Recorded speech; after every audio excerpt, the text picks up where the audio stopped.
Yes, Lord. Yes, Lord. Family, I want to welcome you tonight to the cave. Tonight is going to be amazing on tonight. Tonight, we're going to talk about something that I believe for as the world should be talking about. Something that every believer, that every child of God should understand.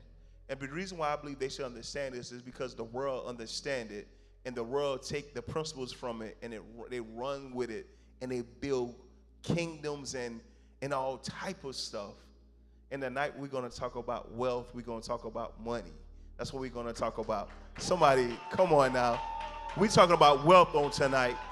Come on, you should be happy on tonight. Your finances is about to go up on tonight. Your wealth is about to go up on tonight. Come on now. We going up on tonight. Yes, Lord. Yes, Lord. Y'all, this is going to be a real good conversation right here. I believe that God is doing what he is want to do in this hour. So tonight, I want to introduce far as two men of God that I brought to the pulpit, because we on the pulpit, which is the stage of God, to speak to y'all. So at this time, I'm going to start from my far all the way over there, and I'm going to let the man of God introduce himself. Good evening. My name is Dr. Elijah Carter. I am a child of God, number one. Let's get that straight. All right. I'm also a business owner, but what's unique about me is I'm a veteran, and I'm also a senior executive within the federal government. And I'm happy to be here.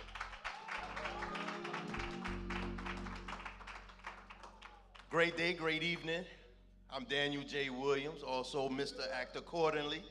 I'm a men's mindset coach, and I'm excited about this topic tonight. Yes, Lord. Well, I'm going to introduce myself. I'm Mr. Man Cave. That's who I am. But I'm Apostle Chaun. I'm a pastor over NBOMI. NBOMI. I'm the apostle over, which God called me. But I'm an entrepreneur. And I love what God is doing for us in this season, this time. And I believe for us, what he equipped on the inside of me and these men of God, we're going to be able to give y'all a good word on tonight. How many of you are excited for the good word? Yes, Lord. You can be seated. We about to go ahead and dive in on tonight. So tonight, we call this Money March. Money March. How many of you want your money to start marching for you? Because you got to understand, when your money march, that means your money is moving. It's on another level right now. So the question and the topic we're going to deal with tonight is, why is wealth important for a child of God? I'll let either one of you answer that, whoever want to go first. Why is wealth important for a child of God?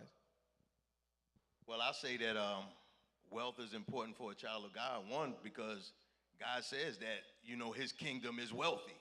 So if his kingdom is wealthy, and we're supposed to have a representation of his kingdom here on earth, we're supposed to also be wealthy. It's supposed to be a common thing for us. It's common in heaven, so it should be common for us here on earth.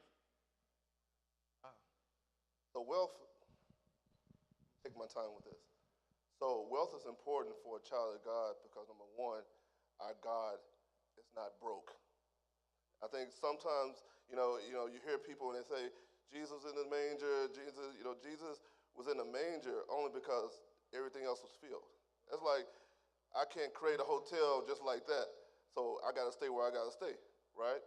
So that's number one. But wealth is important for a child of God because we got to carry out ministry. Can't carry out ministry without money.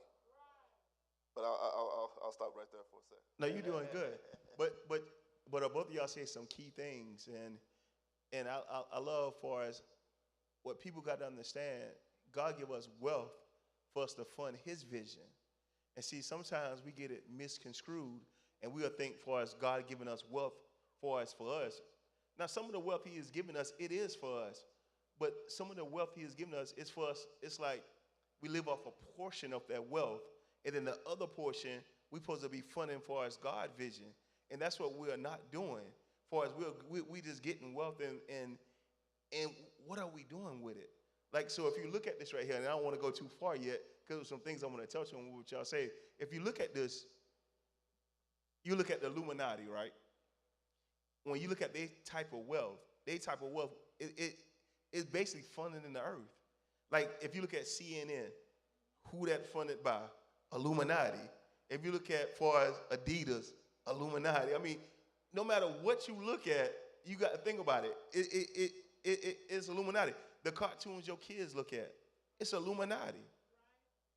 So why, as children and sons and daughters of God, we're not getting our wealth right so that we can be able to fund projects that can be kingdom, that can be holy? You see what I'm saying? Because we're not doing that. We just selling it for what the world is giving us. And you said one thing, though, that you said that I want to come back to you on. You said something about, Jesus, far as in a major. You basically were saying far as he couldn't choose where he had want to go. But we got to understand this right here, though, far as with Jesus in the major. He said that he left heaven so that, he gave up all of his wealth so that we might become wealthy. And see, people don't understand that. So Jesus left a wealthy place so that he could come here, which he decided to be broke, poor. Well, Jesus wasn't poor, but I'm just using it for example, so that we may become wealthy. But when we read the principles and understand that, we'll go back and start digging in and understand how to use our money. So, I mean, I guess my next question would be, why is it important to fund the kingdom?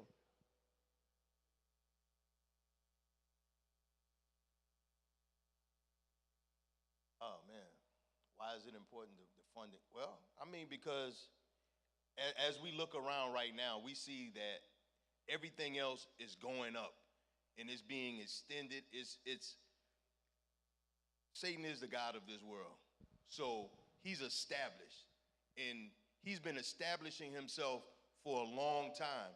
And it seems as though, just like you said, he's using the principles. The world is using the principles in order to gain everything that they're gaining, because the principles have to work, because God set it in place. He has to honor it. It's not that he's just letting the wicked just thrive because he has no choice, because he has to honor his word. If they use the principles, then it's not hidden.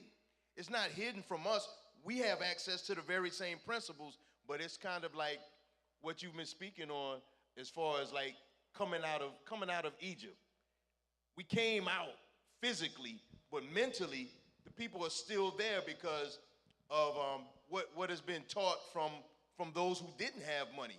Someone who doesn't have money can't tell you anything good about money if they don't have money, if they've never had the experience of what money can do, how money can transform things, how money opens up options for you.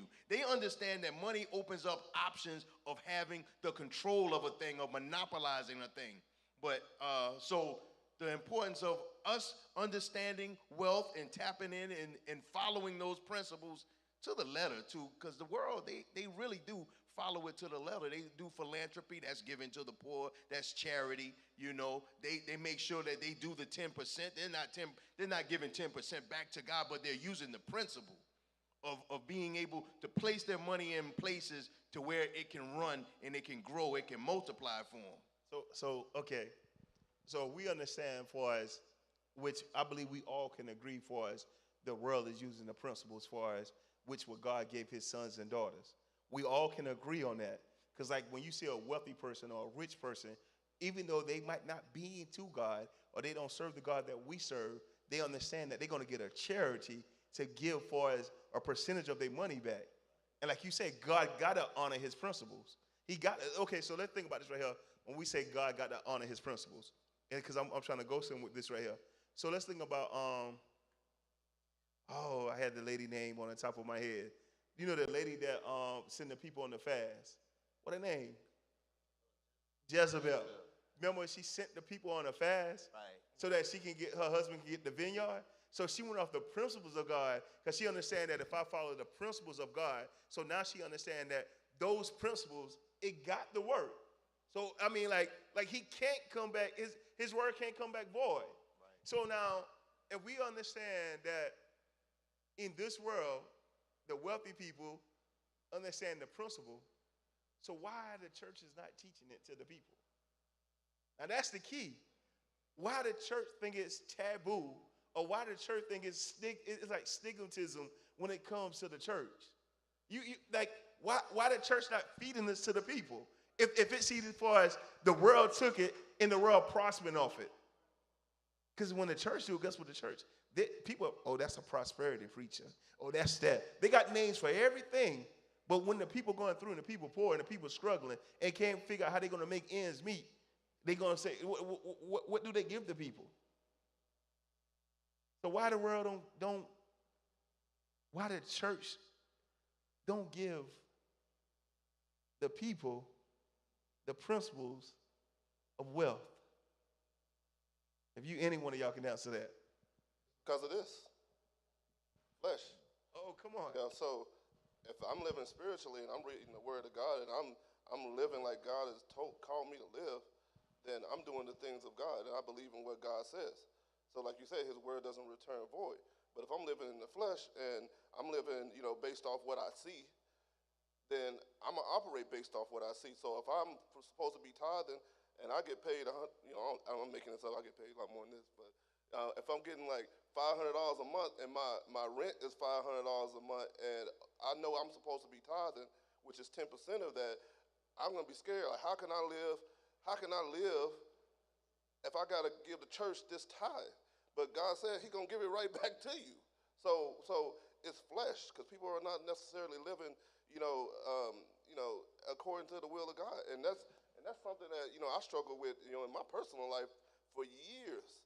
And I always had a hole in my pocket, and it's almost like, I'm robbing God, but I'm really robbing myself, because, I was like, oh, I'm not going to tithe today all the time. My wife was always trying to get me to tithe. I was like, I'm not doing that, but, and I got to tell you, for years, I couldn't save $20. Made a lot of money, made over six figures for, I can't even count the amount of years. But I couldn't even save over $20. It was just like stuff was just coming up. Get a flat tire. Somebody will steal something. Or somebody, break something in the house. It was always something. But when I started tithing, I started having peace in my home. Not even just peace in my pocket. I started having peace in my home. Wow. So now look at everything you've been saying. You say so you understand the part when you wasn't using the principle, and now you understand the part when you do use the principle. So now, how I look at this right here is, what if the pastor or the apostle, the pastor, the bishop, or whatever title they have over the church begin to educate themselves and now give the people the principle? Because look at this right here. It's easy to quote Malachi 3:10. It's easy to give the people that. But like you say, for us, if you got somebody making $500 and they making that a month and the rent $5, I just can't beat you up and say tithe, give. I got to give you some other ammunition so that you can be equipped to go out and get more. Or I can, some other principle I need to give you. I just can't give you the Malachi 3:10. And the reason why I believe they only give them the Malachi 3:10, because that probably all they know is the Malachi 3:10, or either they're afraid to talk about the situation in the church. Like, you should never be afraid to talk about money. We need money. Solomon had need money. Abraham had need money. Think about some people. Name somebody in the Bible that that did something to God's vision that money wasn't required to do it with. You can't name one. Can't name one. Everybody need funding. Everybody needed funding. I made me think about Nehemiah when the king asked him what he needed. He needed funding. He got access to the treasury and everything because they had it. And he understood that I know that you're going to need things in order to accomplish going back and repairing the wall and rebuilding the temple. You're going to need supplies. You're going to need money. You're going to need funding. So it's all through the Bible that we do need funding. But I think a lot of why we're behind, the church is behind, is because we know that Satan is a grand illusionist, right? So his grand illusion is this: it's that For the longest, you look at anybody who's wealthy and they're of the world, and they say they got it through evil means. But we just got through saying all they did was use the principles that God set in place. They may be evil people. They may have a wicked agenda, but they use the principles. He made a grand illusion of saying they had to get that because they got it evil. They got it evil, and that's what led to having people believe that, you know what, money is bad, having a lot of money is bad. You're going to have to do something evil, something bad, something underhanded, something sneaky. You're going to have to step on somebody in order to be wealthy, and that's the lie that's been perpetrated for decades and generations, and it's just been embedded in those who still don't have access to the kingdom, so having access to wealth. So look at this right here. Now you talking about Nehemiah, which you said a lot of good things, and you were talking about as far as how Nehemiah, how he built the wall, him and the people, right? So that's like one of the famous stories in the Bible, right? So that's something that everybody know about as far as Nehemiah and the wall. We all know about that. But what the church failed to realize, the preachers, it took funds to build that wall. That material wasn't cheap. See, that's what I'm saying. We got to understand how to dissect that scripture and make sure that we feed the people for as where they at and give the people for as what they need. Because Nehemiah, of course, we know what God can do everything, but you got to understand, it took funds. It took some type of wealth, some type of money, I don't care, cattle. It took something to buy that material to build that wall. Okay, go ahead. I was going to say, and Nehemiah knew it because he fasted and prayed before he even went to the king. And that's why when the king said, so what are you going to need? God had already given him the instructions. He's like, I'm going to need timber. I'm going to need this. I'm going to need this. He could list these things. I'm going to need letters to say that I can go through this place, go through this region, so I can acquire this. And I'm going to need this for when I get there. So he already knew what he wasn't like, I'm going to need. So when you're not prepared, if you're not in connection with God, you're not fasting and praying so you can actually really tap into the line that he wants us to have and saying, okay, this is what I want you to do, and this is what you're going to need to go forth in it. That's what we're missing. So in other words, Nehemiah already added up the cost. Already? So when he went to the king, he already knew what it was going to cost him. I got a person, but I'm going to let you go ahead and speak first. Oh, no, you hit a great point because you said he went to God fasting and prayer to know what to do when he got the money. Come on. And a lot of us don't do that. We get paid, and we immediately, I got to pay these bills. Come on. I got to pay today. I'm tired of today. I get that out the way. And I got to ask God, okay, how do you want me to spend the money that you've given me? And back to your question, he's like how doesn't the church progress? We're scared. We're scared to put our money together. Whew. Because guess look, one person can slay how many? 2 people, how many? 10. So if we had more than 2, 3, 4, 5, 10, whatever people in the church that put our money together, we can build that wall. We can build that church easily. But it takes a different kind of mindset to get to that point. So I gotta be transparent. Like you told me this a year ago. I'm like, nah, boss. But now I see that it's possible to get further when you have more like-minded individuals together that can collectively make a change. So, but that's why God sent them out 2 by 2. Man. I mean, he understands the power, the unity of 2, and we don't understand that. But I want to hit somebody in the Bible, and I want to talk about Solomon right here. Now, watch this right here. I'm about to show you how amazing wealth is, how powerful wealth is. Now, the Bible tells us that when Solomon was a young man, look at this now. It said that God understood that he was going to raise Solomon up to take over his father's kingdom, which is David. Watch this. So David understood that God is about to raise him up and put him in a different place, in a different position, in a different dimension. That was God about to put him at. Now watch this now. David was nervous, and Solomon was nervous, and he had want to make sure I'm prepared to be in this position that you about to put me in. So what the first thing Solomon did? He asked for wisdom. Woo! So he asked for wisdom. That was the first thing he did. So now look at the church. We come to church to do what? Get what? Wisdom. So we come to church and we get the wisdom, but we don't get the full capacity of the wisdom that we deserve.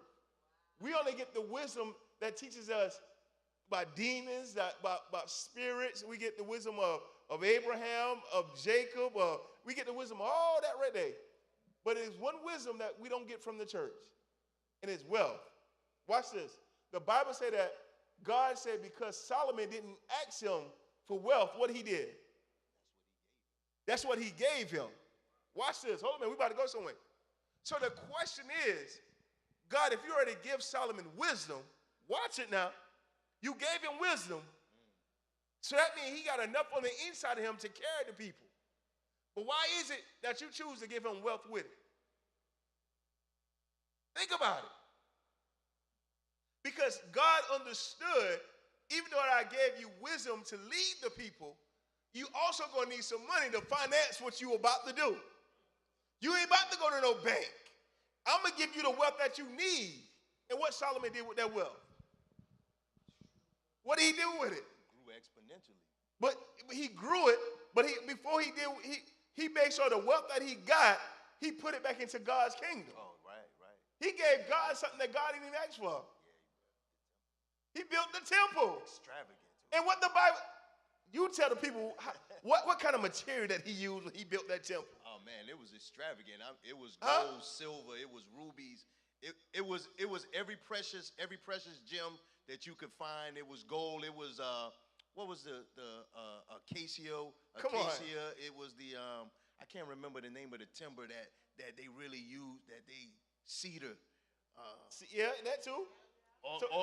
Anything that was of extravagant and that was of expense, that's what he used. And it was nothing like anyone had ever seen whenever they would come in, just like when who was it? Who was the queen? Yeah, she came and gave him all that expensive perfume. Yeah, and she came through and she looked, and it was even greater than what she heard. She was like in absolute awe as she went through the kingdom and saw just how beautiful and grand everything. I mean, they had like tons of gold and silver. Come on. He said he went to the east end of the world to get the finest of everything in the world to build the temple. Now look at this. Even though God gave him the wealth to do it, guess what? We already know he had the money to do it, but God still allowed people still to pour into it. But that means the people that was able to still to pour into the wealth that he already had to have wealth. You see what I'm saying? So now, if these people in the Bible got wealth and already had wealth, why is it not the church preaching about telling the sons and the daughters of God that you need to go get you some wealth? Why we ain't teaching that? You see what I'm saying? Okay, you got something? You sure? I want you to go now. I ain't want to go too far. No, I'm waiting. I got you. You lock and loaded. I'm ready. Okay, let's go to one more person. Let's go to Abraham. Because we got to take the stigma off the church, man. We have to make sure that, they just a prosperity preach. Nah, it ain't about that. So you trying to tell me that, they might use it for they gain and use it the wrong way. And when they talk about, some people talk about TD Jakes, but you really don't get the TD because they go to Creflo. Then they might go to Joel Osteen, Jesse Duplantis, what the other guy named, the Caucasian guy, the pastor, the one that brought Tyler Perry jet. Copeland. They go to Copeland. But see, these people, what the people got to understand is these men of God done tap in on a certain level that no matter what they do, they understand because of my faith and because I understand the principle, God going to bring it to me. And now you have the people on the outside looking in. They're like, oh, that's bad. But they understood the principles. Now, if they feed into their flock, I don't know. Now, are they mishandling or misusing what they got? I don't know. But what I'm trying to tell you, they tap into a different realm. And now they understand that realm that they tap into. And now, man, these people got so much that I don't think they can go broke. They got jets. They got like strips, like jet strips, runways, gas stations at their house. In different countries. I mean, They're in different countries and continents. So, I mean, they are really working the principles. So they have to tap into the Abraham and the Solomon wealth then. They have to. Could think about this right here too. Because look what the Bible says too. And we're going to talk about some ways about how people can do what they do with money. But look at this. The Bible said that God told Abraham that he was going to do what for him. He said that he was going to do what? Make his name what? Great. And that he's going to be the father of what? And then he add on what to that? Wealth. Why he add on wealth? If he's going to have many nations, I mean, how is a nation going to sustain itself if it doesn't have wealth? So why we ain't talking about wealth in the church? That's all I want to know. why we ain't talking about wealth in the church then? Huh? That's crazy though, and it's sad. So the pastor, he could obtain wealth, but the body don't get the wealth. That's a sad thing, man. The pastor can drive the big car. The pastor can have the jet. The pastor can have the big house. The pastor can have all the, but the body can't have that? Some way something is being neglected or information is not being given across the pulpit. Now, the Bible did tell us that everybody that on this earth would, well, how you say, there will be poor among you. It tells us that. It said that there will be poor among you, but everybody don't have to be poor. Because Deuteronomy tells us that he give us the power to obtain wealth. So I don't know if when it comes across the pulpit or if the people are educating themselves to get it, or maybe it's going over their head when it comes to money or when it comes to wealth. I don't know. So we have to start looking at words differently. I mean, what does it mean when they actually say poor? Does it have to mean poor as in poverty, or I'm at this level of wealth, but they're at this level of wealth? So this person at this level of wealth is going to look at them as if they're poor. So it's not necessarily poverty that it means poor. It's just that everyone's not going to be at the same level. There's going to have to be someone underneath. Come on. Hey, that's good. That's good. That's what people are afraid of. Oh, they go surpass me. You know, a lot of churches, you'll see pastors, they don't want people in the church to surpass them. You know, so when you say, hey, look, why does the church progress? Nobody's questioning that. Nobody say, hey, how are you doing what you're doing? Rather than doing that, people hate on one another. Yeah, you're right about that. But that's a whole nother conversation right there. Yeah. That's a whole nother live right there. That's why you can see like you know there's churches that have 100-year anniversaries and whatnot, and that church is just that one building, 100 years. They've never grown anyplace else. Something wrong with that. Because I mean, if 100 years and all you have is just this single building, I mean, are you really doing ministry? Are you really spreading the kingdom of God if you haven't gone out and multiplied somewhere? So therefore, I mean, they're not even tapping into the wealth of the spirit nor the wealth that they can get as far as finances and economics go. It's something wrong with that. Very wrong. Yeah, man, I apologize. Now, you ain't got to apologize. 76-year anniversary. Hey, if that's you, that's you. And we still got a mortgage. We ain't burned the mortgage yet. Right, and growing. So is it because maybe they came out of the church and they've been taught, and the way they've been taught, maybe they didn't get the education financially of what they had needed? Could it be that, and now they going off of what they got? Or is it they just mishandling the funds? Sounds like a little bit of both. I mean, they falling back into their flesh because they're not used to, I mean, you always use the example of income tax. So you've been hurting, and you finally get it. You don't know how to act, so you just go out and splurge. They only think about themselves. They're not even thinking about God. They're not thinking about tithe. They're not thinking about a seed. They're not thinking about advancing the church. It's like, yo, the church needed this. The church, we was supposed to do this. It's like, now we have this money. We can fund it. We can make it happen. Nope. Everybody's like, I can't see the church right now.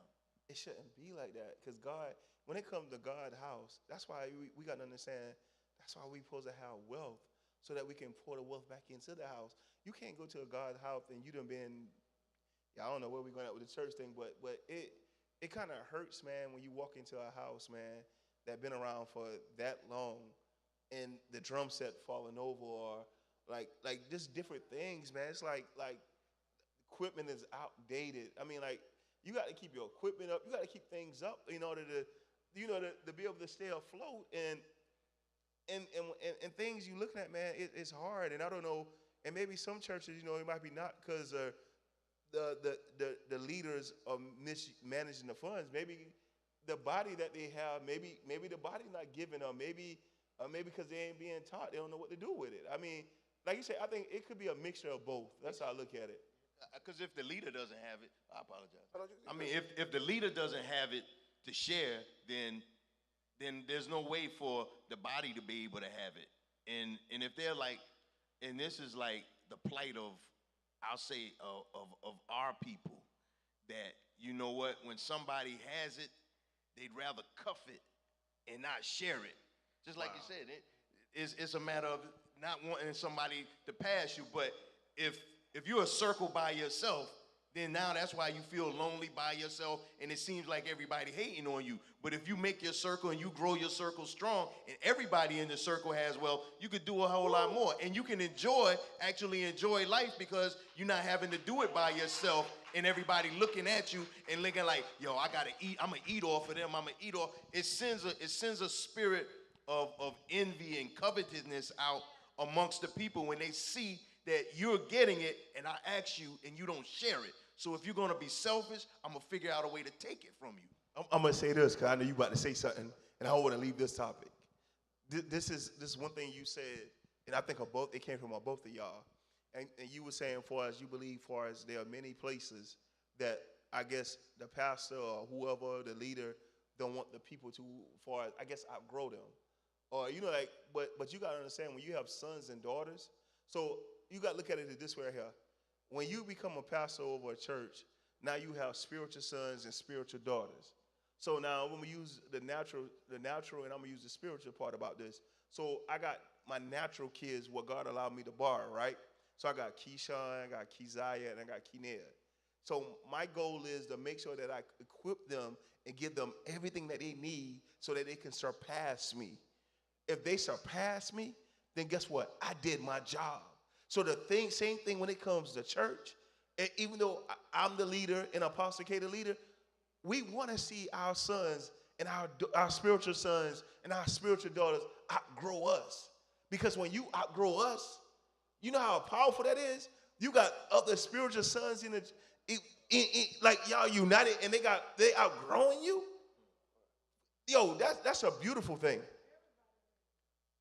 Tell everybody what? Because guess what? You are a powerful church then.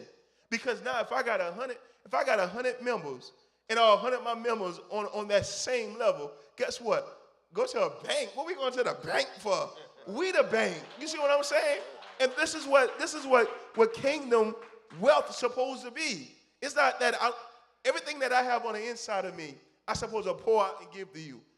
And one time, let me say what I was afraid to talk about money in the church because I understood how the world operates. But I understand it was timing to everything. And I understand now it's timing.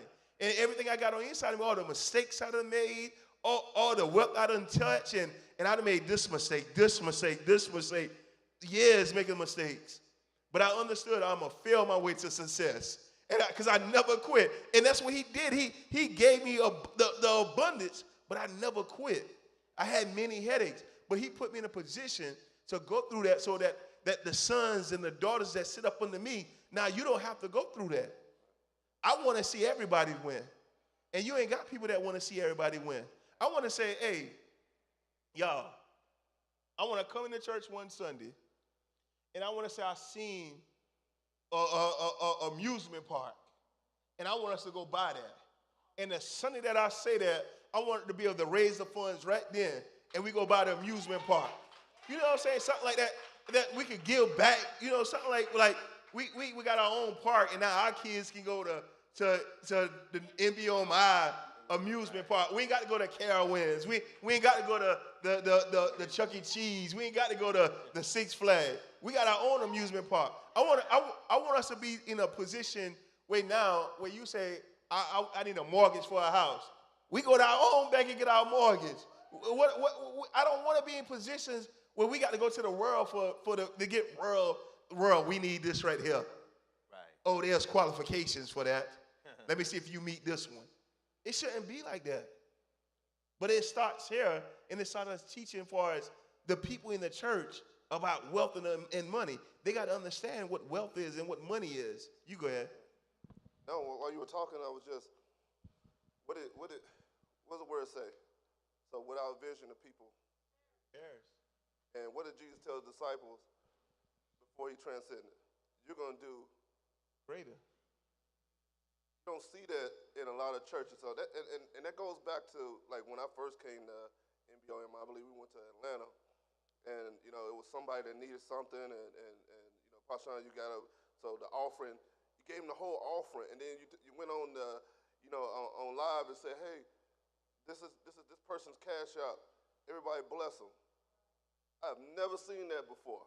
I'm 42 years old. I have never seen that before any church I've ever been to in my entire life. And for that sold me. I was like, I'm going to this church. I'm going to this church. Not because I wanted the money. This ain't because of that. But you understand the principle. And you understand there are some churches that don't do that. Right. They hold that thing. Right. And I'm going to keep it real like that. People got to understand money. You can't be in love with money. If you're in love with money, you're not going to let that thing go. And at the same time, you got to think about it. And I'm going to keep it real. Like that time when we went to Atlanta, that was one of the biggest offerings we ever raised in Atlanta. And I'm going to be honest. I think that thing was over about $20,000. And that was given to the people. Now, any other time we go to Atlanta, I guess I'm putting all my business out there. I'm still trying to break even. So and that's what people got to understand is, so if God can do that and let the church see 20,000 plus and give it to the people, come on, man. Like, people ain't doing that. That means you understand the principle. Then that was not the first time. You got to understand, like, every time that God allowed NBOMI to do that, it's like it surpassed whatever be coming in the house. It be 15, it be 16, it be 17,000 that he allowed the people to get. But we understand that, and are we going to quit? No. And when God say do it, we're going to do it because we understand as far as the principle, this house is already taken care of. So God say, you got to feed my people now. And that's why we do that. And if you could do that in Atlanta in one evening, why we don't got a basketball court, a full basketball court in the back? Why we don't have, like, the churches don't have, like, daycares and all this stuff that God has said, hey, God said, do this. So it's like, if we can do it there, we can do it anything we want to do. We put our money together, anything. And that's what God wants us to do. That's the key thing. And I understand far as we have vision. But you got to understand, even though I know I'm here, but without the people, think about it. You need the people to help you with the vision. Like with Jesus had a vision. And Jesus still had to go get 12 disciples to help him with the vision. Like you say, daycare, like you say, for amusement parks, schools. I already see NBOMI having that. And I believe that as long as God keep giving, that we're going to have that. So let's go in this place right here where we're talking about giving, because we got to make sure we hit this part. We got to go to stewardship. What does stewardship mean to you? Being a good steward. My finances, managing anything that God gives me the way God instructed me to manage it. So if you want to keep it, just narrow it down to finances, I can't just be blowing my money. I got to go to God and say, God, what do you want me to do with the money that you have allowed me to have? Okay, so what are my next steps? And that's after I give God back his. Come on. I think sometimes we forget, God got to get his 10. And if he instructed you to give you more than 10, you got to give more than 10. But you got to be hearing from God. So being a steward is that. Being a good steward is paying your bills. Being a good steward is also setting up an inheritance for your children. Come on. Making sure that your spouse and your whole family is taken care of. Because if I go, my family is not going to want for nothing. Come on. My family's family is not going to want ever. So that's being a good steward and paving the way and then giving to charity. You know, God said, hey, look, much is given, much is required, and we're supposed to give to charity. So how can you give to charity when we don't have enough ourselves? So we got to have a stockade of money and abundance, right? Let's say the word abundance. Abundance. We got to have an abundance in order to be able to give. Otherwise, the church becomes the average person living paycheck to paycheck, and that's not sufficient for carrying God's mission forward. Man, you say so much. I got to go back to the top of that conversation. Like you just said too much. I'm gonna start with the part for us when you said something, and like you said, the Bible say for us that a good man, he will leave an inheritance for his kids and his kids' kids and his kids' kids. So my question is, well, how do a man get to that level or get to that point where he stopped thinking about him and he stopped thinking about far as his family if I would leave here today? Like how when did you arrive to that situation, to that place? You been there before you got into God, or you got there when you got into God? I looked at my wife. I was like, No, I ain't look at her. I look up over there. Don't tell her. I need Chris. I hear a hum. No, I got to that point, and I'm be honest. I want you to. I was raised, by a single mom, and my mom said, never tell anybody, don't never tell your wife everything that you got. So I lived for a long time hiding my money. I was keeping a little something in my pocket, and then I would lose it anyway. Kind of some of the reasons I said before. But, I got to a point, God had to knock me off my horse. He had to blind me and knock me off my horse. Wow. Once some things transpired in my life, and I really got into the Word. I started understanding, like you said, the principles, of how to manage money, the principles of how to be a man of the household, a father, and a husband. And then I began to open that wallet up a little bit more. And come on, a lot. I gave it a wallet, but. But I had to learn how to be a provider, Wow. You want to answer that one? For me personally, it's almost the same thing. It's like, and it seems like that's the story for most men, that you have to get knocked into a place to where we have to realize that God gave me the power to create wealth, right? And it's your mind, it's ideas. But as far as men go, it's like you want to control the purse strings, and God will knock you down and put you in a place to where now you can't get it. You can't say that it's me who's getting it. It's me. I'm making this happen. And when he takes that away from you, and you're like, okay, Lord, it really is you. I really do have to depend on you. You are truly the source.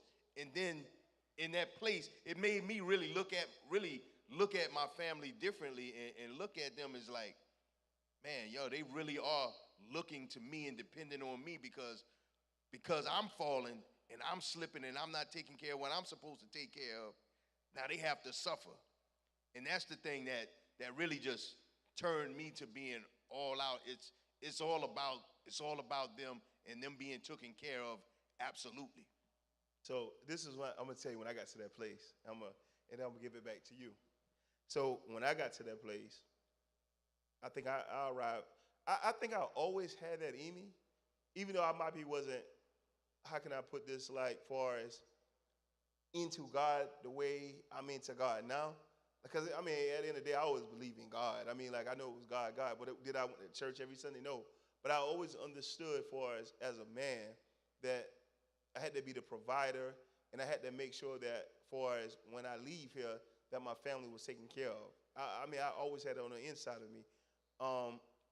And I think that come from a place where me and Apostle K, me and my wife, when we talk, and she be trying to point out things to me, and because I think I overdo stuff, like try to spoil my kids and try to spoil her, and she said, you probably got that on the inside of you because you trying to outdo your father, because my father was never in my life. And my father had, like, he had so much wealth. This man really owned a whole town if you wanna think about it. But he never did nothing for me. And I seen how my mom's, like, far as a single mother, had to just do this and make ends meet. And when I was 16, it's like something hit me at the age of 16 or 17, somewhere up in there. And I say, my family will never want for nothing. My wife will never work. It's like I did something, like, I don't know what I did on the inside of me. I don't know, maybe God or me, but it's something happening where I can't control it. And I put myself in a position, even though I might be at that age of 16, 17, I think when I got to 20, I might have did things I ain't supposed to do. But my whole goal was, when I do meet my wife, when I do have kids, they're going to never want for nothing. They're going to never lack for nothing. Like, they'll never want, they'll never lack. And then when I got closer to God and stopped reading and started saying, oh, that's in the Bible, that a man's supposed to leave an inheritance for his kids and his kids' kids. Oh, that's what I'm supposed to do? That's a principle? So what I start doing then, now, he allowed me to go to another level, and now it's like, I say, you know what? I'm not just buying material things. I want to be able to leave some stuff now. I want to be able to put them in a position that if something happened to me. And so now it's like I always tell, if I go on vacation, I know this sounds crazy, I always tell my son, hey, I done wrote you that check now. Something happened, I don't come back. I don't care what you do. You pay off my house. I say, you will always have a house to live in, you and the kid. And I tell him, like, I try to teach him to make sure that he can carry far as what it is that God allowed me to accomplish, so it won't just be wasteful. So it won't be like, oh, what we do. So that's why I'm glad that he's giving me time still to be able to teach him, shape him, and mold him, so that, like, what God is doing from here, we can have generation wealth. When I leave, now you can live off and compound for us what your mother and father did. Then when you leave, you know, your kids and my grandkids, they compound. Like you ain't got to go, like, look for a job, or you ain't got to go do this. Like, it already there. The blueprint was already there. Only thing you got to do is bring increase to it. And that's way far as I'm at, far as with my life right now. It's like I'm in another place far as wealth, and I just want to, far as everyone who sit up under me, to feel my heart, to feel everything on the inside of me, that whatever I can give them, I want to give them. Because the Bible tells us that we can have heaven here on earth as is it in heaven. So that means if heaven full with riches, why I can't have riches and wealth here? You see what I'm saying? I can have that here. But we're not teaching that. We see people going through, we see people in poverty, but we're not giving people that. And that's, I just don't understand that. But you go ahead with yours. I just got two things. So one, as far as when that moment happened in my life, I really had to study on what a helpmate and a partner was. Come on. And help somebody. When I figured that out and say, hey, it's about me leading another leader. Because my wife is a leader also. Woo. Hold a minute. So, hold a minute. We gonna, don't forget nothing you want to say now. Okay. But I need you to look in that camera, and I need to let you tell, if it on you, I don't know which one on you, that one. And I need you to tell that man that his wife is a what? Leader too. She's a leader too. She's not subservient to you. She's not a subordinate. She's a leader. You have a responsibility to hear from God and get direction from God and be in your place as a man. But you got to keep in mind that that's your co-pilot. She's not a subordinate. She's not somebody that you can just point to and say, hey, you do that, or you don't have dominion over your wife. God gave her to be your counsel, to be your push. So when I learned that, and I'm still learning that, now I have no lack. Now I have peace in my house. Now, I have an abundance. So that's one. And then two, I want to come back around to Apostle Chaun. The second part of that was, and I got to give you your flowers, while you're here, is that hearing you and the way that you approach things with, Apostle K and your family, inspired me to say, okay, now I want to give my children a home. Now I want to give my children a car. Now I want to invest more. And it's not investing for me, because I'm good sitting at home most times. You see me outside of here, I got sweats on, some flip-flops, I look raggedy. But I can dress though, don't get me wrong now. But I would rather see them progress. Come on. Because it's almost like that same principle that Jesus said, you will do greater works than me. My job is to still be, hear from God, set the vision, be goal-oriented, because a lot of churches, they fall short because they're not goal-oriented. And that's another thing that I admire about NBOMI is that you guys set goals. You say, okay, how does, some churches keep having those falling apart drum sets and stuff like that because they stop listening to God, because God's an ever-moving God, and they don't set goals. So that's another thing. But I'm going off on a tangent, but let me bring it back home. Nah, go ahead. But it's the fact that you all are so open and you share the formula. Wow. This is the formula. So if people don't listen, they're not trying to listen because they're not operating with the spirit they're supposed to be operating in. So that's why some fall off, but some stay. But I know it's something else, but I'll be quiet. Yeah. He trying to preach, ain't it? Yeah. So in other words, you be telling, you be listening, huh? I shared with him one day. I think we was at a restaurant we was eating. I don't know where we was at. I think we was eating. I probably share this a lot of times. And if you around me, I just be talking. So if you around me and you don't pick up nothing from me, I don't know what to tell you. And I was telling him, and I was talking to him. I said, my goal is, before I leave here, is to buy each one of my kids purchase a house for each one of my kids. So I want to be, and I buy them a car. So they can always know they're gonna get a car, and they're gonna get a house from me. And that was my goal. And see, what I come to understand is, I don't want my kids to go try to, I'm a pastor, I can't use the word. I ain't about to say get it out the mud. You know what I'm saying? I don't want them to be able to go get it out the mud. I understand far as that builds a certain type of character. That build, like, it builds you in a different way. I understand that, but I believe if God allowed me to go through it, then my child shouldn't go through it. So one of my goals is, like I tell him, I like, dog, I wish I ain't sold my other house. Because that was house number 2. I shouldn't have sold that. So my next goal is now to buy me another house. I'm going to live in it. And then I'm going to move out. I'm going to buy me another one, let somebody else pay for it. And by the time we giving y'all some nuggets now, he helping y'all. So now, by the time my child reach, I'm going to do a 15-year mortgage. By the age of 30, each one should have a house. And I was sharing, I said, man, your kids love. I said, I wish God would have gave me this when my kid was here.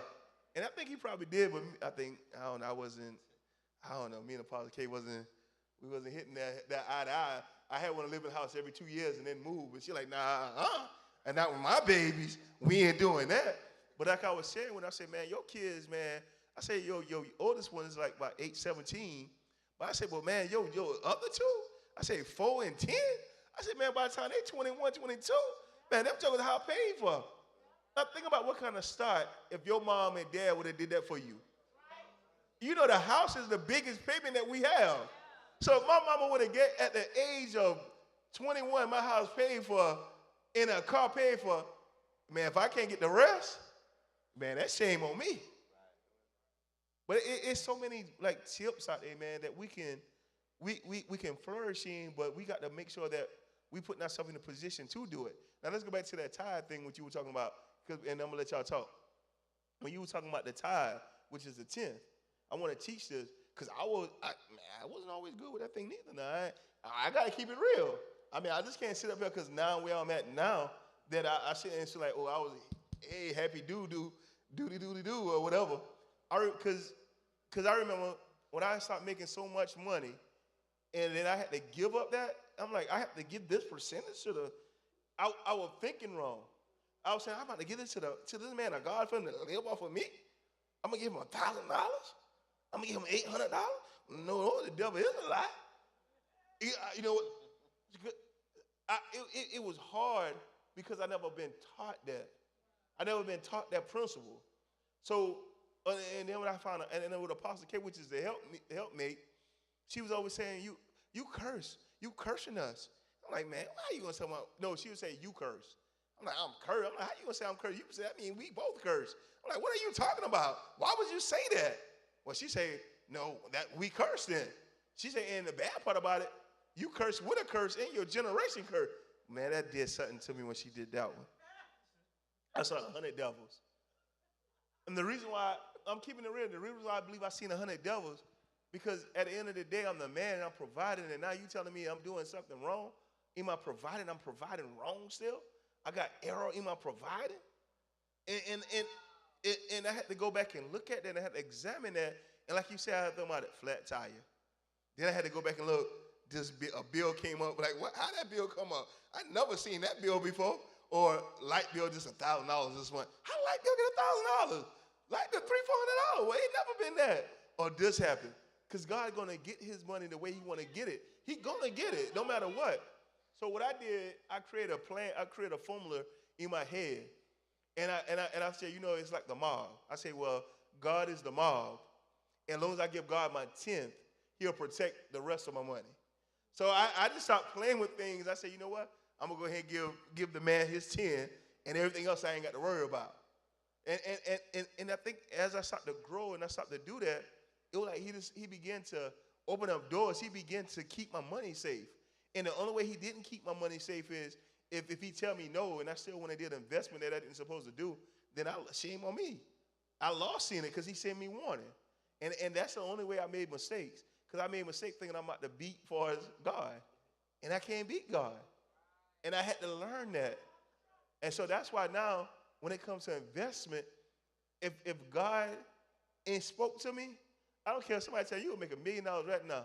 I won't do it because I done learned. I done made too many mistakes. So now, if I go to my wife with a business ideal and we ain't on the same term, no, that ain't for me.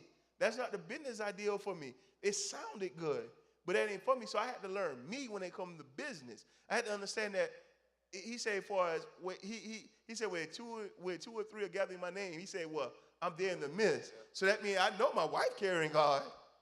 I know I got God. So let me go talk to another person that I know that got God. Hey, is this a good idea? Nah, baby, I don't think that's it right there. Let's say no more. I don't argue with her.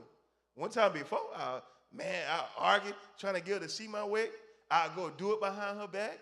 But I can't, I understand that I can't afford to make mistakes how I used to make mistakes. Because when I used to make mistakes, it was just me in my house. It wasn't the house of God. Now it's my house in the house of God. That's too many people I got to explain to. You see what I'm saying? I can't do that. I can't have my life one way and then they see me come up. Y'all, this is funny. In a piano, what you doing? Well, you did. Well, I made a bad investment. Then if you making the bad investments over there, then I can trust you over here. You see what I'm saying? And and to make sure for the record, I want to make sure I say this. I was doing this with my money. This is for the record, because I ain't for y'all, it's for somebody online. I was doing it with my money. When I sold my house, when I made that 70, I gave it to the church, and God didn't tell me to do it. But I did it because I had the building finished. And that man of God took it. But hey, I don't cry over money. I know how to go get it. But I get it with God now. So let's see how we can do this right here. Because I want to make sure we carry this some way. What would be a good financial advice to somebody that's watching that's trying to come out the hole? Like, what would y'all tell somebody that's watching right now, some type of good financial advice that can help them, like, catapult to the next level?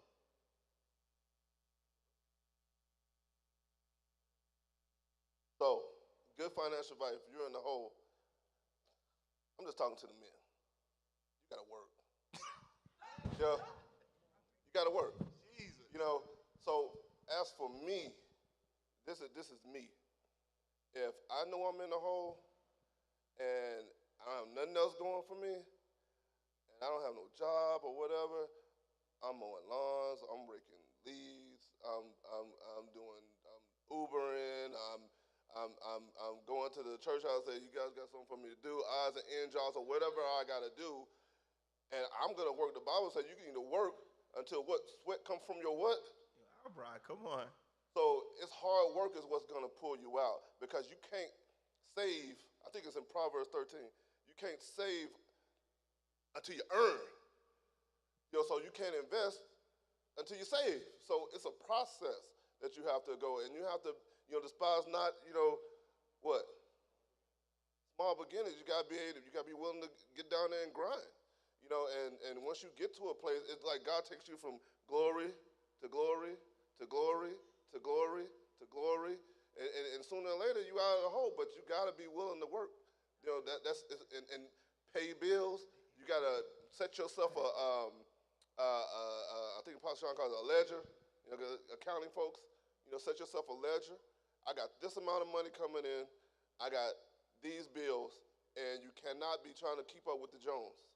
Come on. You got to live within your means and be realistic. Some people, they see, the leaders in the church or apostles or whatever, or people on TV or whatever, and you see them at a certain level. You see where they're at now. You don't see all the time where they come from, and you think you can just go from ground zero to level 10 overnight, and that's not realistic. You got to set yourself a plan. You got to have goals. You got to set yourself a vision. And number one, you set yourself a vision by doing what? Praying, fasting, connecting to God, so God can direct your path. So it's not you trying to direct your path. I got to tell you, I've had times where you can't tell now because I'm flossy, but hold on. Let me help you. So this is what I want you to do right here. Okay. I want you to, since you see everybody, they see you flossing now, right? But I want you to tell somebody, how is it that you was able to get to the place you at now? Now, I'm going to boast and I'm going to brag on you for 1 minute. To the place in your career, even in your entrepreneurship, the only level you can go now is a government of the world, of the United States. How is it from a man from a town you came from went that far? Like share some stuff with us how you got there. Yeah. So my grandma always told me that, you can do anything if you put God first. I took that thing before I even knew a Bible. I took that thing and ran with it. All my faith. Every time, I'm telling you, every time I do something, I give it all to God. This is before I even came to the church. So that's a ground level principle for me. So it's just hard knocks, just believe in God and everything that you do. And speak life. I'm a forever optimist. I never get down on myself, at least not too long. I never tell myself that I can't do something. If you ask me, I can do anything. And that's probably. And you still like that. Yeah. But,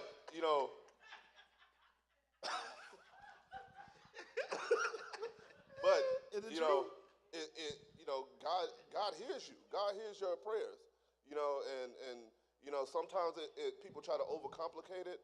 It's really just faith in God. God say, if I can speak it and He'll do it, then why not?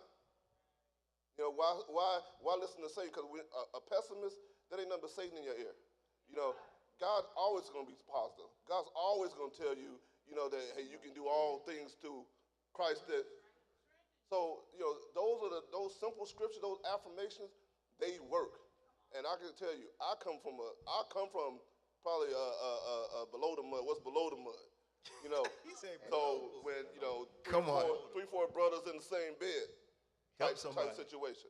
You know what I mean? So, it's not something that you should take lightly and then just say, oh, those are scriptures and I just read that and nothing happens. God hears your prayers. And you have to write your prayers down, right? That's all. And look, I'll tell you this and I'll be quiet. Surround yourself with the right people. God bless me. He's always allowed me to be around people that were older than me, that was willing to pour into me. Don't forsake the church. Getting connected with the church. I was always in church, even though I wasn't always right. But I always, was around the saints, because I needed covering. So, those are the types of things I did to pull myself up. And I wouldn't say it was me pulling myself up. It was just me being obedient when I heard God. Because a lot of times people just move and they do things they don't hear from God. I don't move until I hear from God. There's business ventures that I say, okay, I'm gonna do it. I know God's telling me to do it, but God hasn't told me to move yet. So when you get to that point and God can actually maneuver you and you're not maneuvering yourself, then God can bless you. Because sometimes we get out in front of God, we may do something too soon and we find out that it's the wrong time and then we're in trouble. We're looking like, God, you said you was going to do this, and God said, I ain't tell you to move. Look at Balaam and the donkey. Come on. God said, don't go out and talk to the people yet. No, not yet. Don't do it, Balaam. Balaam got on the road. The donkey started acting crazy. And the donkey started talking to Balaam. Balaam so for me, as a human being, I'm like, if a donkey started talking to me, something off. Something off. But I'm not gonna cuss on stage, but you know what they call donkeys, another word for a donkey. So we got a lot of donkeys and people not listening to their donkey. Because God can talk to anything. God can talk through anything and anybody. It can be a TV show. It can be your spouse, your brother, somebody, on the street. God can talk through anybody. So I'm just saying, hey, look, don't get before God. Listen to, listen to the Holy Spirit and then move forward. And this is the last question I have for you. Then I'm going to go, Mr. Daniel J. Wings, Mr. Act Accordingly. But before I get to him, did you see yourself in this position when you at now? Honestly, yes. Woo. So you see yourself where you at now at the highest place that you can go as far as of your career. I always, make me start crying. I always believe God. My wife will tell you, I always believe God. I'm not gonna say I never doubted him, but I always knew there was something, I always knew there was something better. Wow. I always knew there was something better. I was like, God, you didn't give me this mind, you didn't give me this will to do better. You didn't give that to me, for nothing. Wow. And you shared over the time of me knowing you, you shared something else with me, and you told me as far as I done reached the highest thing I can do far as when it comes to far as with career, with government and everything. And I know far as entrepreneurship, you still doing. But it was one thing you say, I don't know what to do. He said, my next thing, the only way I can go now, as far as being I think you say the governor, congressman, yeah. So do you still want to pursue that, or you think you done chill out now? To be perfectly, upfront, I can see myself doing that after I do the business ventures, because right now it's not enough.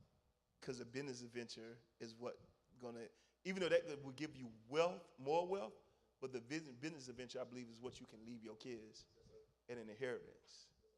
Come on, y'all. That's amazing right there.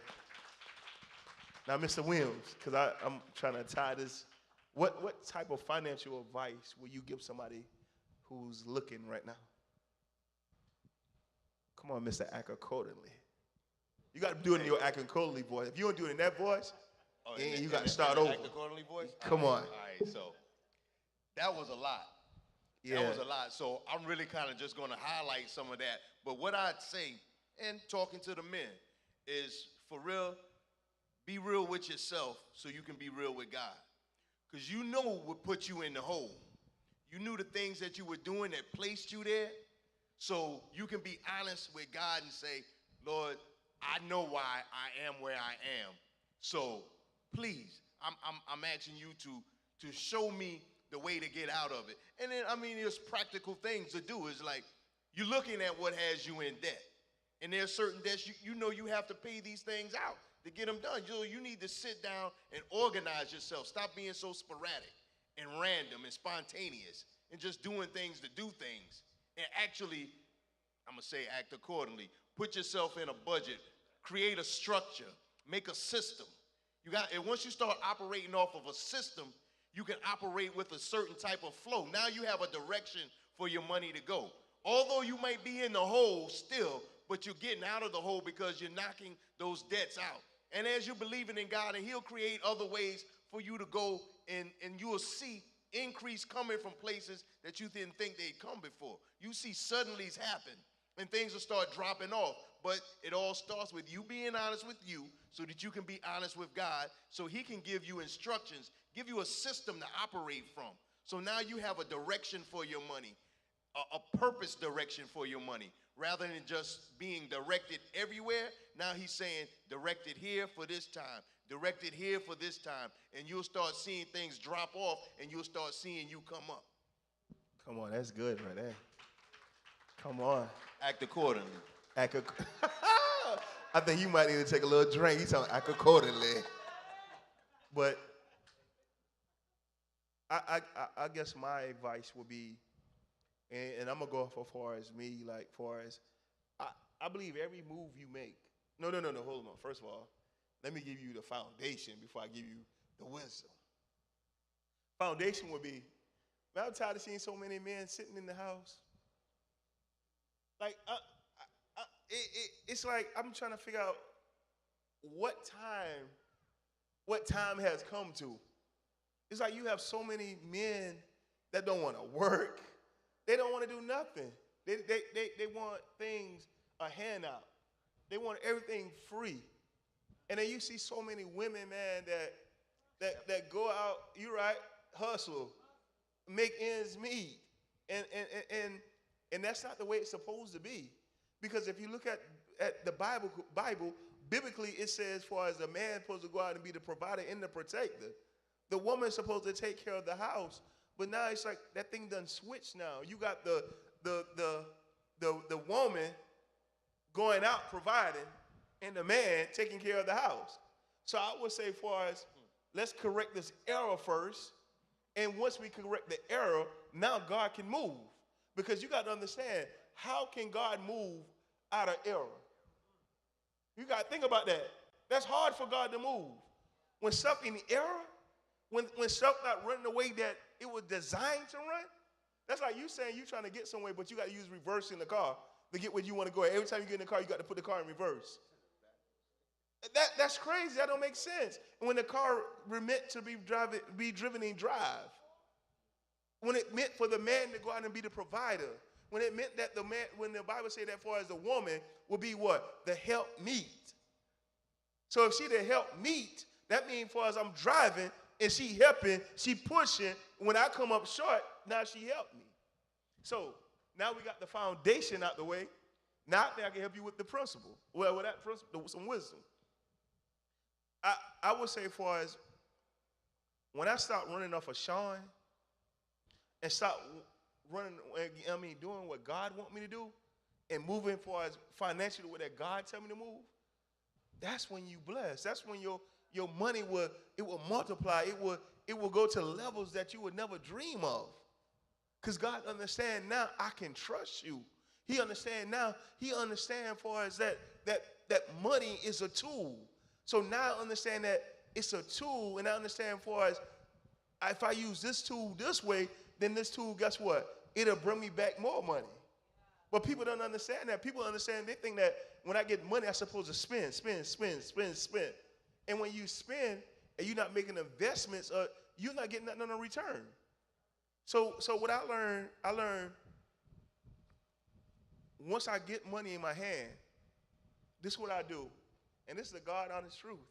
I need somebody to write this down. Once I get money in my hand, I understand, one, it's not my money. I understand that God allowed me to borrow the money that he's given me, that he entrusts me with this. So if God, you entrust me with the money, so God, if God give me $100 right now, okay, God, you gave me the 100. I understand the 10th is for the tithe to go back into your kingdom. And I also understand that I must sow a seed from that. Now look at this. So I done did a 10th, and I done gave the seed. Now this is what killed people. Because now people thinking that being that they done give the 10th and they done sow the seed, they still think that the money still belong to them. but the money still don't belong to you. Watch this. So now, what people do, they eat their seed. And once you eat your seed, you got nothing to put back in the ground to expect a harvest. So what I do, even though they gave that, what I do, guess what I do with mine? After I gave the 10 and I pay my seed before I sit at church, you know, a seed's supposed to hurt you. See, a lot of people, they'll pay their tithe and give a $5 seed. So you're going to get a $5, that seed going to only bring you, it's going to only go but so far. Yeah, it's a, you know what I'm saying? Now, if that was your last $5, like the woman with the mic, you know, like far as God going to measure that thing going to go far. Because every, you know, we on different things. But look at this right here. So I'm left with, let's say I gave 30. I'm left with, yeah, I gave 30. Let's say I'm left with 70. I understand that 70 still don't belong to me. Now, what I do now, with everything I get, I say, God, you gave me $70. I done gave a seed to the church, and I also done paid your 10th. And I understand that for you to give me the 70, you gave me this 70 for a reason. So God, why did you give me this $70? We talking about funding the kingdom, right? So God, with this $70, how much can I use for me, and how much I got to give back to the kingdom? Now look at this. I done gave the 10th, but I'm still asking God what I got to do with the 70. And until he tell me what to do with the 70, guess what I do? I'll put it up. So now what I'm doing, I'm allowing God to trust me now on a lower level with the 70. Because if he can't trust me with the 70, how you going to trust me with the thousands? How you going to trust me with the 100,000? How you going to trust me with the millions? Because God got to understand that when he give to me, he got to be able to entrust me with what he's given to me. And know that if I say give it, then guess what I do with it? I give it. That's why the rich man couldn't get to heaven. He was so in love with what he had. I don't love nothing I got. When my daughter got in the wreck in the Porsche, guess what? And we got insurance. What I care about a car? We buy another one. I told God, I want you to bless me to a place, not only that I give my kids houses, I want to be able to give people houses. I want to surpass the level where I don't give cars. That ain't nothing no more, giving cars. I don't want to give cars no more. I want to give houses to people. That's what I want to do. Because God can bless me to the place where I can give people houses, then imagine what he done did for me. If God done bless me to the place where I can give you $100,000 right now, then guess what he done did for me? You see what I'm saying? So you can't be in love with what you going out getting. You got to make sure that you asking God, God, lead me and guide me with what you giving me. And once God can understand that he can trust you, man, God will open up the windows of heaven for you. Because he understand that if I'm giving you this, that means I'm giving you this to be able to fund something in the earth for me. That's what I'm giving you this for. What? Okay, and we about to get out of here. I'm going to give a good example. He gave Solomon wealth. What did Solomon do with the wealth again? He did what? He built a temple for God with his wealth, right? Okay. What he gave Abraham wealth. What did Abraham do with his wealth? What he use it for? He brought who? Which land you talking about? I'm gonna if I can agree with you, cause I hope you. I'm gonna see what the land you talking about. Which one? You about talking about the promised land? Oh, I about to say Jeremiah brought that one. Which one? Which? What land?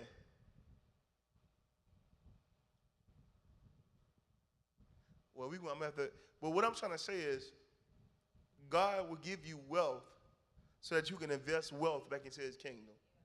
If you don't know how to do that, then you're not entrusted. If you don't know how to give God what God want when God want it, then God can't trust you with wealth. Okay, the children in Deuteronomy, what we just spoke about, he gave them wealth, right? But he told them, when I give you wealth, that you got to live inside my commandments. You got to obey far as my commandments. You got to do this and do this and do this, and also be good stewards. Look what they did with the wealth that God gave them. Come on, they built calves. I mean, like they wasted the wealth. So now look at this right here too. So now God told the people, and we got to go.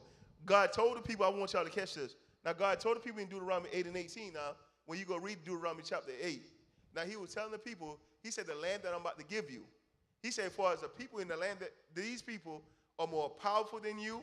He basically saying they're more wealthy than you. They basically got more than you. But look what God tell them. But as long as you stay in my will, as long as you stay within my commandments, they can never touch you. Now look what happened to the world. So God's job is, according to what we say for as the scripture, he said, I give you the power to get wealth. Right. So now he already give us the power to get wealth. So now look at this. If he give us the power to get wealth, that means he want us wealthy. So he want us wealthy for a reason, which we already said. So now look at this. So there had to have been a wealth transfer in the earth a long time ago. Because when he gave it to the Israelites, they was wealthy. The promised land was wealthy. Now look at this where something transferred. They got out the will of God. And once they got out the will of God, the people overtake them. So now let's look at the world. We about to go. So now, God's kids had wealth at one point of time, but the world overtook them because they didn't stay aligned with the principles of God. And now that's why we got Illuminati. That's why we got all these different things that even, man, Johnson & Johnson. Like, name somebody. They part of it. Name anybody. ABC. I mean, you go down. Cartoon Network. Disney World. Pepsi. I mean, you can name all of this, and it's sad that we are the child, we are sons and daughters, and we're not funding projects in the world. We got to go to the world to get what we need. That's sad. So what I came to tell y'all today, get your money right. Come on.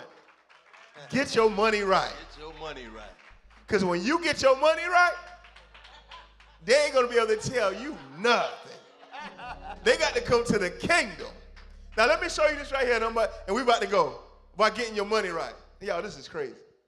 Now, y'all remember that thing Adidas and Kanye had going on? Now, watch this right here. I don't know if he broke or maybe he got his money right still. But Adidas had to come back to him and sign a contract with him. Now look what they did. They done pushed that man off and tell that man they ain't want nothing to do with him because money is powerful. How much money they lost? Like $2 billion or something when he left them? So imagine it. How much?